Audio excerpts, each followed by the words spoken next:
Hey, Jessica. Hey, Josh. Hey. Hi. Can everybody hear me? Yep. Yep. We'll wait a few more minutes.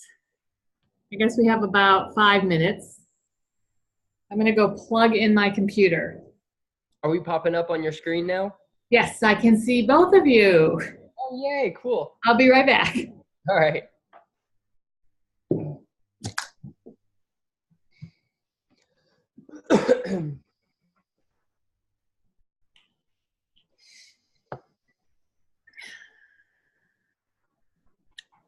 Okay, so I'm in Kentucky.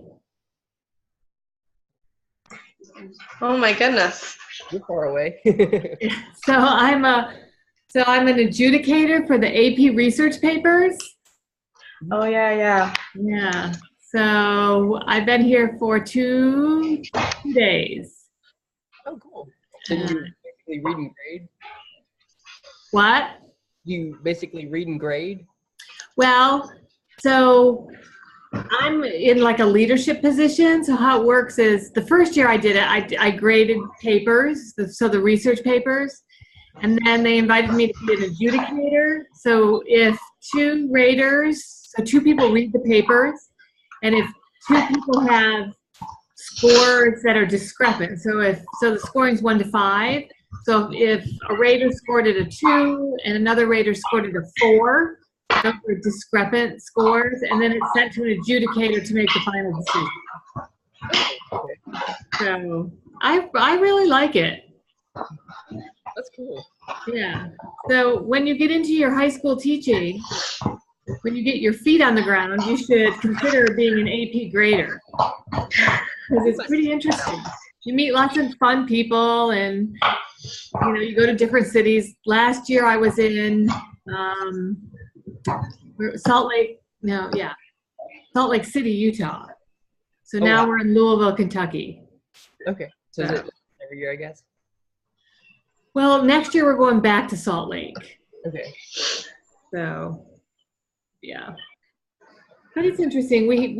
I think the other graders here are U.S. history, Latin, the research, and the research seminar.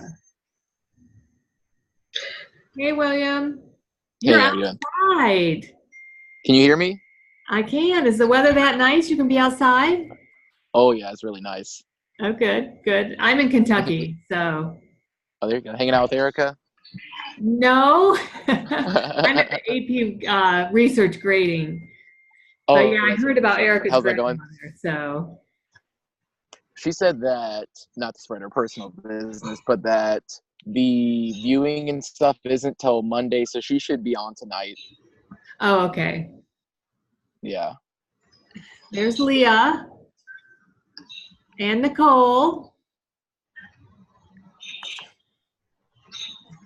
I'm going to turn the volume up. I think I'm recording now. Last time I had a problem with recording, but it says I'm recording.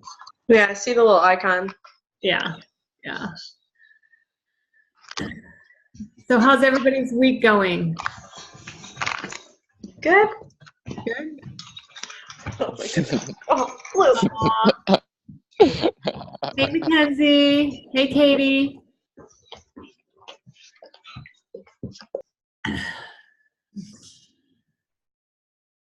I get a ding every time somebody adds. Samantha's on.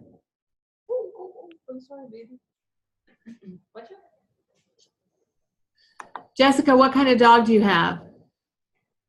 I have a lab mix. This is Sarah's dog, Blue.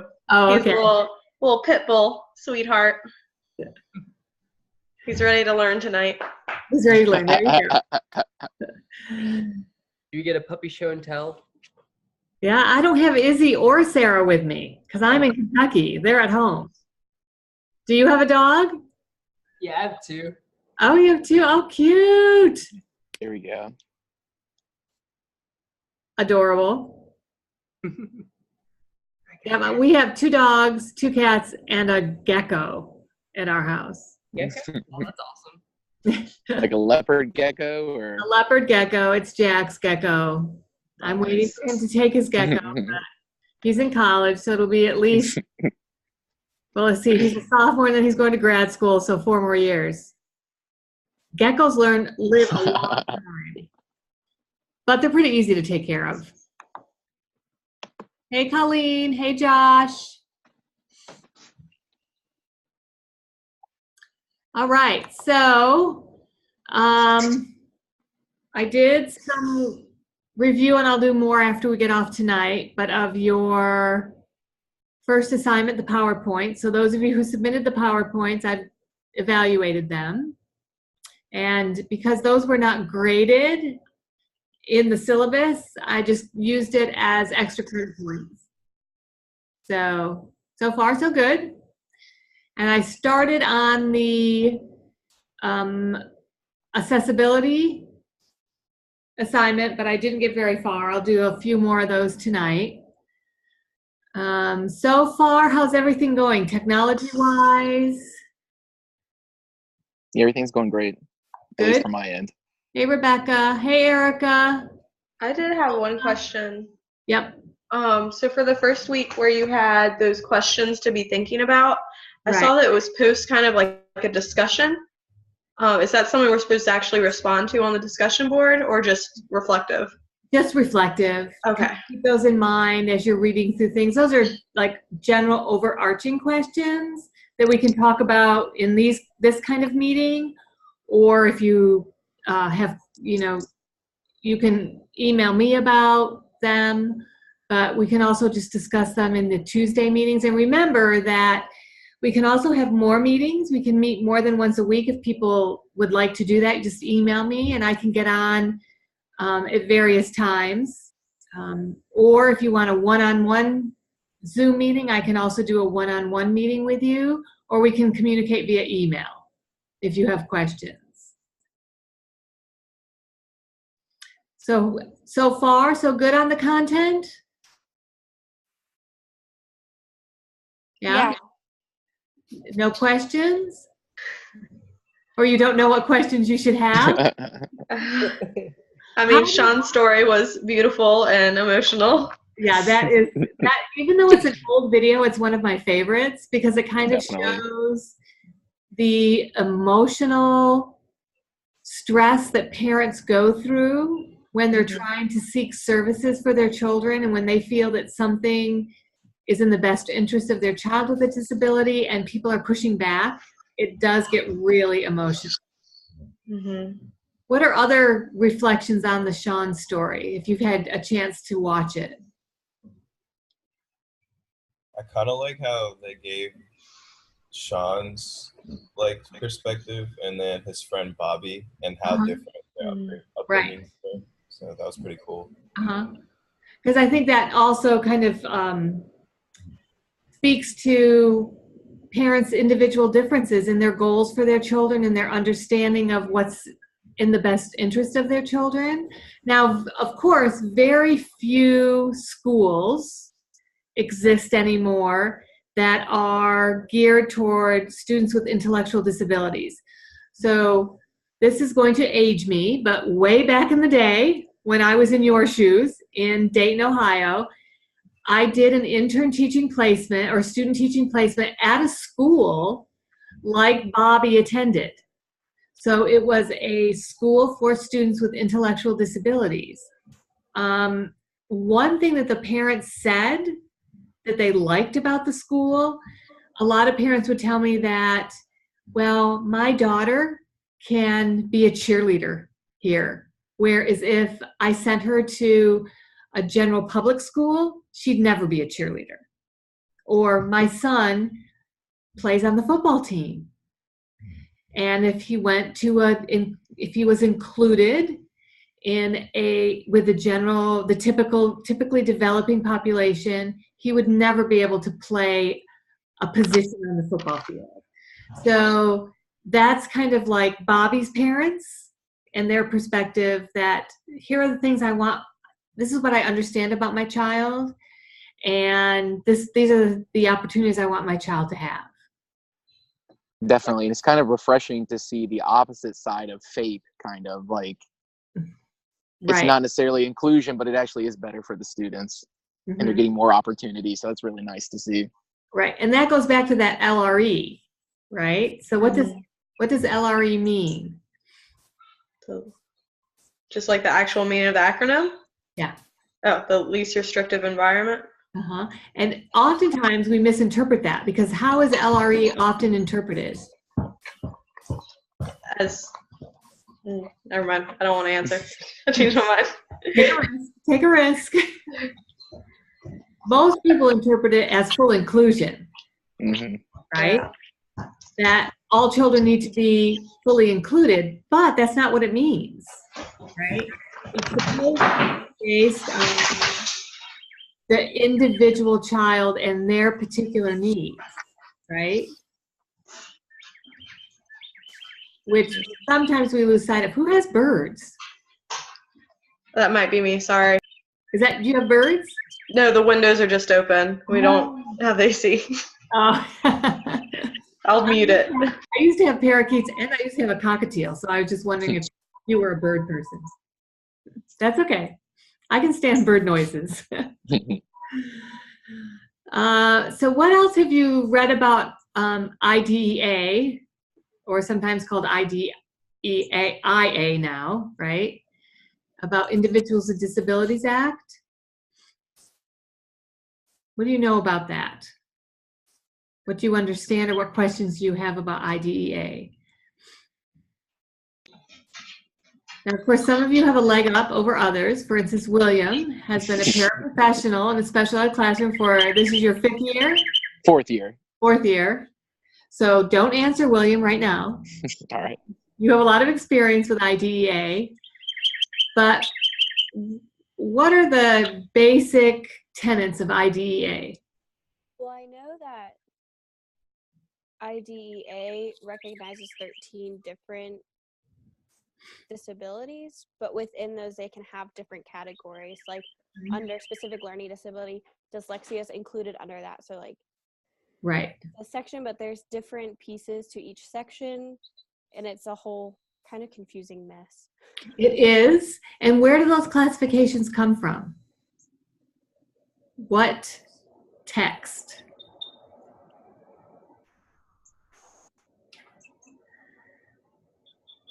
It's called the DSM. I think we're on the 5th. 9. Oh, 5th, yeah. 5th edition. So the DSM-5 it's a textbook that's extremely thick, and in it just includes all classifications for learning disabilities, emotional.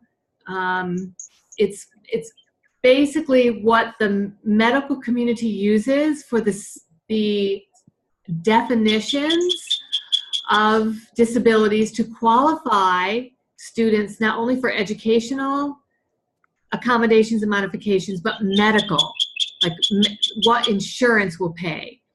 And it used to be, and some of you probably remember this, that we used to have a classification titled Asperger's syndrome, right? And that was in the DSM-4. That is no longer in the DSM-5. Everything falls under autism. So the Asperger's category has gone away, which did kind of irritate some parents that their child was classified as having Asperger's syndrome, and now they're classified as autistic. Why do you think that upset some parents? Because of the negative connotations that autism has in society. Right. And what is the perception of students with Asperger's syndrome?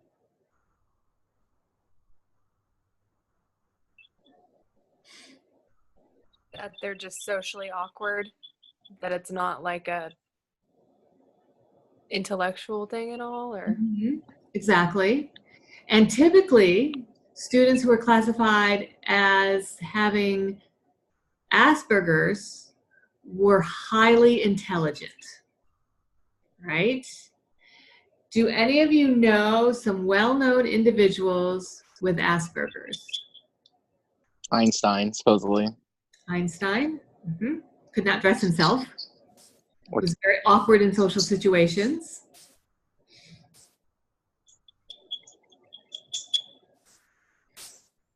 Is Mark Zuckerberg on the spectrum somewhere? Yeah, he's Oh. definitely awkward. He's a little bit on the spectrum. But there's a more famous tech person, if you could say more famous than Zuckerberg, definitely on the spectrum. And in fact, he's opened his company and he hires a lot of people on the spectrum. Just to guess, Bill Gates. Yep, Bill Gates. Yes, Bill Gates was classified as having Asperger's, right?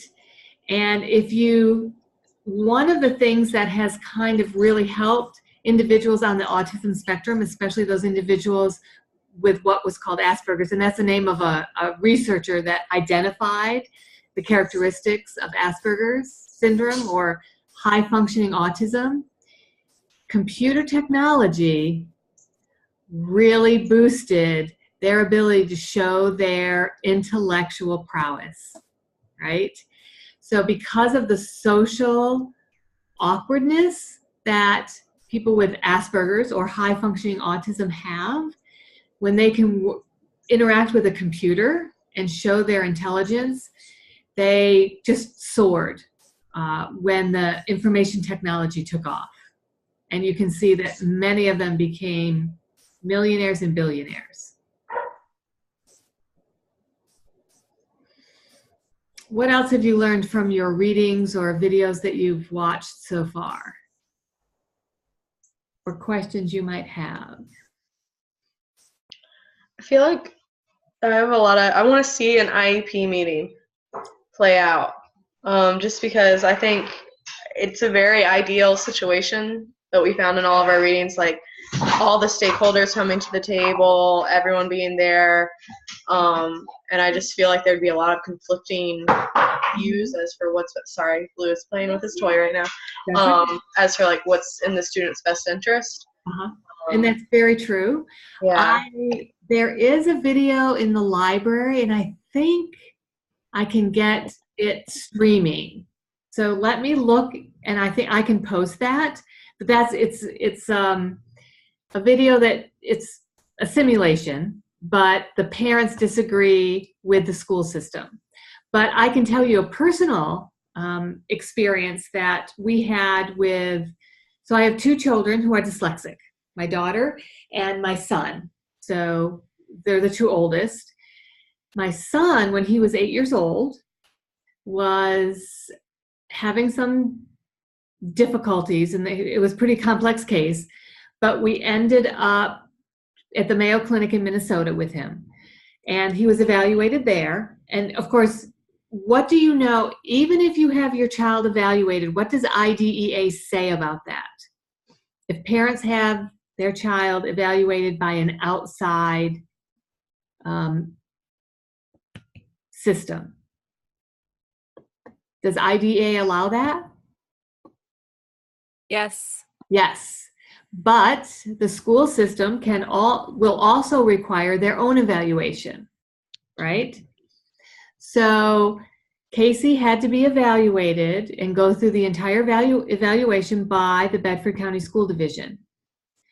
So that includes educational testing. That is given by a special education teacher. And when you're in the EDUC 511 class this summer, you will learn about some of those assessments that the special ed teacher will give to students who are going through the eligibility process. Then there are also, they call educational psychological testing, which are IQ tests, and those have to be given by a qualified individual. So those can be given by, like, Professor Parker, who teaches part of the class this summer, the 511 class. She can give those assessments. School psychologists can give those assessments. I can give those assessments because of my doctorate, but a special education teacher could not give the psychological assessments or the IQ tests, okay? So a child has to go through both of those. So when we went to the eligibility meeting, and this is kind of important, it kind of speaks to what Jessica's talking about, because there are parameters. One, there's a timeline as to how many days the school has to respond to a written request from the parents. And that's important for you as future teachers or practicing teachers right now. If a parent comes to you and they suspect or they would like their child evaluated, they can verbally request that over and over again, and the school does not have to respond. Once the parent puts it in writing, the school has to respond. So always tell your parents, send an email to the principal requesting that your child be evaluated, copy the special ed teacher, copy the superintendent, and copy the director of special education. As soon as that email goes through, the process begins, the legal process begins, okay? And those of you who have taken, some of you have, well, Erica and William, you've taken the law class already, so you know this, right? So once that process is underway, they have to do the testing. They also have to do a home visit, which is really bizarre. A person comes to your home and they interview you as parents, but they're also looking around your house for evidence that you're providing an educational, enriching environment for your child, right? So when they came to our house, and I'm in the whole, right, I'm a special ed, I have my special ed license, I've been a special ed teacher, and I thought it was pretty intimidating when these people were coming into my house to kind of look around to see if we were being good parents, is really what it makes you feel like, right? So they're noting things like, oh, I see you have your child's work on the refrigerator. Okay, so they're writing these notes down, and they're looking around the house. They're asking me, so do you have any children's books? Do you get the newspaper? What kinds of magazines do you get? Do you read to your child at bedtime? So it's almost, and I can understand why parents get defensive, because they're critiquing you, right? They're almost making you feel like they're judging you as to whether you're a good parent or not. And luckily, KC had a really, really good special ed teacher, and she was good about letting him, like walking him through the whole thing.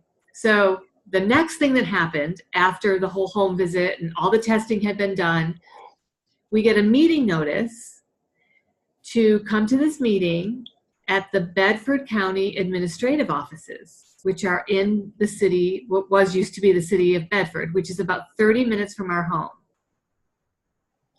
So those of you who know IDEA, what's wrong with that?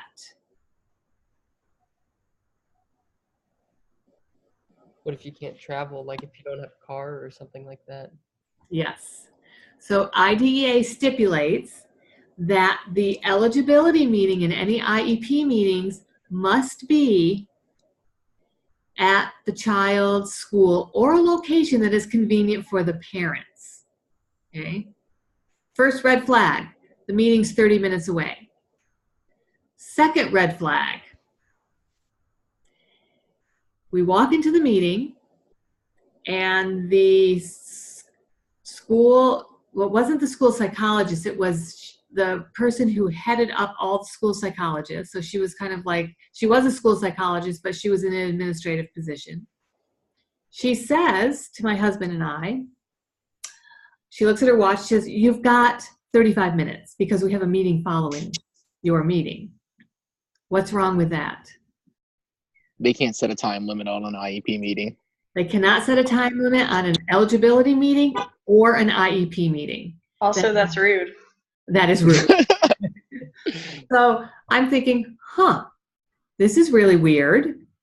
Don't they, and of course my husband says to me after the meeting, he said, don't they know who you are? She obviously did not know who I was. So they do now. They do now. So I wish they didn't. Yeah. So we get into the meeting, and so they have all this documentation, and another requirement of IDEA is they must read everything to the parent. They cannot ask the parent if the parent wants it read or not. right? They have to start reading the documentation. Then the parent can say, I reviewed the documentation, because the documentation is supposed to be sent to you 3 days prior to the meeting. That did not happen. We got it the day before. There's another violation of IDEA. So you're supposed to have the documentation to the parent 3 days prior to the meeting so that the parent has enough time to review the documentation. So we waived, when they started reading, I said, we've already read it, you don't need to read it aloud. And so then they can proceed with eligibility. So at this meeting, they said, we find him ineligible to receive special ed services because there is not a discrepancy in his scores. I said, but if you look, there is a processing problem. The psychologist said, IDEA does not recognize a processing problem. And I'm thinking, when's the last time you read IDEA? Because definitely processing issues qualify for eligibility for special education services. They were bound and determined. They rejected him for eligibility. Okay? Now, here's where parents get caught, and they really need teachers to advocate for them. When can you call a reconvening of an eligibility meeting? Does anyone know? Brings it up. When can a parent request that the eligibility, so at the eligibility meeting they found my son ineligible. When and under what conditions can I request another eligibility meeting? Is it not until the following year? No. A new diagnosis Good guess. Close. or new testing When you have data? new data, Yes, when you have new data. So if something happens that demonstrates the child is not performing at the level, the reason that they rejected the eligibility in the first place, the parent can call for reconvening of the eligibility meeting. Thus, my son, he was let's see, how old was he? 9 years old. And I said to my husband, no more help at home. Don't help him with his homework. Don't help him study for his tests. No tutoring. Because the interim reports were coming up. So what do you think happened? His grades dropped. His grades dropped. He got a D. I'm like, perfect, right? Now, prior to that, I had said to the teacher, do not give him the report card because I know what's going to happen. I just want the report card. So you make sure the report card is sent to me and it is in my hands, whether you mail it to me or you ask me to come to the school to pick it up, but don't let him see the report card because I knew what was going to happen. So he gets a D on the report card, copy the report card. I send it in I email the report card to everybody, the superintendent, the director of special education, the special education teacher at the school. And I say, we're reconvening eligibility. And this time, in accordance with IDEA, we are going to have the meeting at the elementary school at which my child attends because that is convenient for us. And time constrictions are not going to be applied. And I cited the IDEA quote unquote, right? So the email goes out. Sure enough, they reconvene eligibility. It's at the elementary school.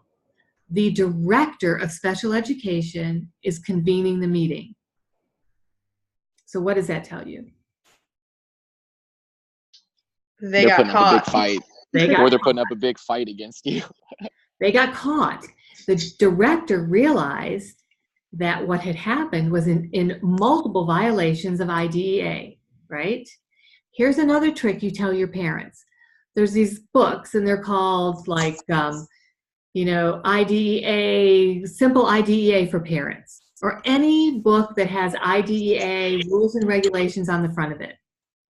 You tag pages with little sticky tabs and you walk into the eligibility meeting and set that on the table. Because what happens is a parent walks into this meeting and there are probably 6 to 7 experts sitting around, and there are the parents, or maybe 2 parents, or a guardian. Pretty intimidating. Intimidating. My husband is an engineer and he's a professor at Lynchburg College. He didn't say a word through the entire meeting. We leave and he's like, what the hell were they talking about? He said, I didn't know what was going on. He said, thank God you were there, because I would have left totally stumped as to even what was determined, right? So it's a very intimidating process to go through. Here's another nice trick for you to advocate for parents. So at this meeting, I said to them, his pediatrician is going to call in to this meeting and give testimony as to some of the things that have been happening, right? So now they have a medical doctor. They have a tabbed catalog of IDEA law, and they know what violations have occurred. So what do you think the outcome of that meeting was? He finally was deemed eligible. He was deemed eligible based on a processing problem, because that is a valid reason if a child has so there's 2 conditions under IDEA that a child can be found eligible. There can be a discrepancy in scores, and it doesn't have to be the overall score, and you'll learn more about all of this scoring in 511. It can be subscores, right? So there can be a discrepancy in subscores. Or it can be a processing problem. If the child is experiencing a processing problem, if it's a comprehension problem or processing oral communication or directions, that also can be used to find a child eligible. So yes, he was found eligible, and the director of the program, realizing that probably a complaint, so complaints of violations of both IDEA, the Individuals with Disabilities Education Act, and ADA, Americans with Disabilities Act, go to the Office of Civil Rights. That's where the complaints go. So if a parent files a complaint, the complaint goes to the Office of Civil Rights. And then the Office of Civil Rights takes over the investigation of that particular complaint. So a school division or a college or a university, they do not want an individual to file a complaint with OCR, the Office of Civil Rights, because that is a whole new process that they have to go through, because they've been charged with violation of a federal law, okay? So the director of special education turned to the psychologist who oversaw all the school psychologists and said, you owe the Schimlers an apology, right? Either they were hoping we weren't going to file a complaint, because the director recognized the multiple violations of IDEA, and unfortunately or fortunately, I knew that those were violations, but most parents do not, right? You know, from the things that you have read so far, IDEA is pretty complicated. And the paperwork they give parents is very legalese, right? So you as teachers, it's really part of your responsibility to help parents maneuver that whole process, because it's very intimidating. Okay, so that's kind of an example of an IE or an L. So there's an eligibility meeting. So once the child is deemed eligible, then there's an IEP meeting. And at any time during the process, a parent or a teacher can call for the reconvening of the IEP team to change an IEP, but you can't change an IEP unless the team has been reconvened, right? Because the IEP is a legal document. Right, we have a federal law, and the IEP is the documentation of that. Important for you as teachers to know, that once you have that child with an IEP in your classroom, and because that's a legal document, you are personally responsible to carry through all the accommodations and modifications that are put out by that document. If you don't, you are personally liable.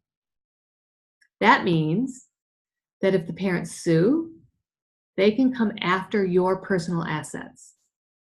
Your house, they can garnish your wages if they file a tort or a civil suit. So even if you're in a position in a school and another teacher tells you, well, you don't have to follow that IEP, don't listen, because that is a legal document and you have to follow whatever is in that document. But I will, Jessica, I'll see if I can find the simulation of another IEP meeting. So that was a good question. That was a long answer. What other questions do you have so far? I'm having some technical difficulties, so I'm not sure if my question is up to date with where we are. Yeah, you're talk a little bit more about the home visit. Oh, the home visit. I don't understand why that's necessary. That's a very good, like, for parents that are not involved. How does that go? That's a very good question, Melissa. The reason they do a home visit is because to qualify for special education, it cannot be a child's lack of learning in the school cannot be due to an environmental reason, right? Mm-hmm. So it can't be that the environment is the cause of the child being behind in school. That does not qualify you for special education. Okay, so that if the home visit is to determine if the child is living in an impoverished home, if the child has either the parents are not there, the parents are absent, there's no indications that the parents are helping the child or reading to the child, there's no enrichment in the home, or the parents are maybe intellectually disabled themselves, and that is determined in part by the home visit, then you can't use environmental factors to qualify for special education. It has to be either because disabilities are a physical manifestation of lack of performance, right? So if we're talking about a child with dyslexia, it's not that they came from an impoverished home that they were never read to, or they were locked in a closet the first 2 years of their lives, right? It's because there are misfires in their brain, which are shown with MRIs, right? So it's a physical, it's something that the child or the parents could not control, right? So ADHD is a medical diagnosis. So the disabilities are manifestations of either misfiring of brain connections or some other manifestation of a physical disability. Does that help, Melissa? Yeah, so I'm wondering, like, if you're breaking up background and they have a learning disability, I'm wondering that. Sorry. Yes, that could happen. You could have a learning disability and come from an impoverished environment where there's not a lot of access to education, but that would come out through testing. So that's why the whole eligibility is a package. So the home visit is just one piece. The educational testing is a piece. The psychological testing is a piece. They interview the parents. Lots of times they'll send it's called the Connors scale. They'll send it to the parents, the teacher, the doctor. a medical doctor. They will ask for a medical exam that you have to take your child to a pediatrician or a medical doctor for a physical exam. They have to have their ears tested. They have to have their vision, their hearing, their vision tested. They have to have a classroom visit. So somebody will go into the classroom and do a classroom observation of the child. And this is all for eligibility. So it's a pretty intensive process that does require a lot of observations and testing, and that's why it kind of takes so long. Melissa, I think your internet has you frozen, but this is recorded, so you can come back and watch it later. I have a quick question if I can. Yeah, go ahead, Josh.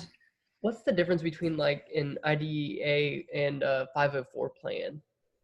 So IDEA is a federal law. 504 falls under the Rehabilitation Act. Okay, so IDEA is more comprehensive and it includes more complex accommodations and modifications. 504 plans are typically used that the child, they often are for less severe types of disabilities, and it's usually accommodations, not modifications. Okay. So an accommodation would be extended time on tests. So does ADHD fall into that? Because I actually, when I was in elementary school, I had a 504 plan because I was diagnosed with ADHD. Mm-hmm. So is that changed now? Is that under the IDA or is that still under 504? It depends on the severity of the attention deficit, right? So typically the 504 plans are put into place when it's a quicker timeline. There's not as many regulatory requirements for 504 plans as there are for a full IEP or under IDEA, okay? And they're usually things like preferential seating. So they'll say to the teacher, the child needs to sit close to the teacher. The child needs to be close to the board. The child, extended time on tests. Allow the child to stand next to their desk. Don't make them sit down, right? Things like that are more accommodations rather than modifications. But when you get into things, and they usually don't cost the school division a lot. They don't cost the school division money, right? So let's take my son, who once he hit high school, so my son has multiple kinds of things going on. He's not only dyslexic, but he also has dystonia. And dystonia is when your hands cramp when you're writing. So he can write for about 3 minutes and his hands cramp. So when he's in high school and taking notes, you can imagine he can't sit there and take notes, right? So we requested a scribe. So he was given a scribe. That meant that the school division had to hire somebody to take notes while he was in class. And this had to be an adult because it had to be every class. And the classes he was taking, right? So he's taking calculus, right? He's taking AP history, AP language. So he's taking high-level classes and he needs a scribe. So he needs an adult that can be with him and sitting and taking notes for him. Okay, so that, of course, was going to cost the school division money. Schools get funding under IDEA to provide some of these accommodations and modifications for students who need them. So if a student has a more complex need, the schools want to push for a full IEP under IDEA because they can get federal funding for that. Okay. Now both 504 under the Rehabilitation Act and IDEA will follow the student through college if they're transitioning through college, right? So those of you who are in special education, you'll take a transition class because that's the hot topic these days. And you have to learn how to create transition plans for students, whether they're transitioning from elementary school to middle school to high school to college, or high school to trade school, right? Or high school to the workforce. So there's kind of 3 prongs there from high school, right? So that the students have a transition plan to make sure that they have the support to go out to be successful in their next step, right? So under IDEA, children are covered until age 21. So you could have a student in high school until age 21 until they're ready to transition out of that, if they have an IEP. Okay. I just lost my train of thought. Where was I going with that? Oh, so when you transition to college, most colleges will accept your IEP if it is current. Okay, so you want to make sure that your students who are juniors or seniors in high school, if you're working with that age group, that they have an updated triennial review. And that means that every 3 years, any student who has an IEP is reevaluated. A full educational assessment is done, not necessarily the home visit. They typically don't redo the home visit, but they will do a new educational assessment to make sure that the child has updated documentation, right? And that even follows you into graduate school. So my daughter Leah, who's also dyslexic, she's getting ready to take her board exams for physical therapy. To get her accommodations, at first they told her she needed testing no older than a year. Okay, well, she was evaluated, the last time she was evaluated was her senior year in high school. Evaluation, right, now that she's in college, the school doesn't pick that up. You have to pay for that yourself. And that will cost anywhere from $900 to $2,000 to be evaluated, right? So she wrote to the board, I don't know, whoever gives the test in Virginia or gives the license in Virginia. And she sent in her documentation and her letter from the psychologist, and they did accept that. They said, yeah, you don't, and basically she said, I can't afford to pay $1,500 to be reevaluated. I just don't have that money. And they read her documentation. They said, you were evaluated your senior year in high school. It's not going to change, right? If you have dyslexia, you're dyslexic your whole life. These disabilities aren't cured. Right? And be cautious of that, because sometimes there are programs out there that they try to sell parents, cure your child of dyslexia, cure your child of autism. That's not going to happen. It's kind of like telling somebody who had their leg amputated, you know, come to me and I'll regrow your leg, right? So if you truly have a specific learning disability, you're going to have that specific learning disability your entire life. You can compensate and be very successful, but you still need those supports throughout your educational journey, right? So, and there's a lot out there of people who claim that they can cure dyslexia, they can cure ADHD, they can cure autism, but your brain is wired one way, and your brain is really probably not, even though we know that our brains grow and develop, if you're dyslexic, you're dyslexic, right? But yeah, that's a good question. Did that answer your question, Josh? Mm-hmm. Yeah, thank you. Good questions. You've been doing your reading. Anything else? No, everything's clear as a bell? Email me questions. I check my email every day, so if you have an individual question that didn't get answered, let me know. I will be back on campus on Thursday.